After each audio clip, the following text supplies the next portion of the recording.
Doon po sa aking na-post kahapon, ang ginamit ko nga po ay may fillers, meaning Hmm. pinasabihan siya na malamang iimbitahan siya.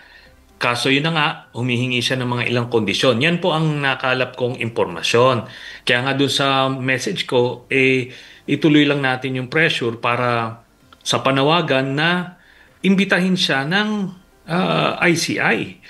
Para patas lang kasi ang punto ko nga, itong mga nangyari ngayon, yung mga iskandalong kinamumuhian ng mga kababayan natin, nagsamula ito nung panahon nila Duterte at si Bongo mismo ang nasa likod ng mga key players dito. Si Bernardo, na ito ang arkitekto nung modus na yan, siya ang nagtalaga noong 2017 at si Diskaya naman, ito yung kapartner nung kanyang tatay na kontratista at yun ang lumaganap yung kanyang negosyo nung panahon din nila Duterte. Kaya kung gusto natin makita yung ugat nitong problema na to, kailangan ipatawag si Bongo at patawag na rin yung tatay at kapatid niya.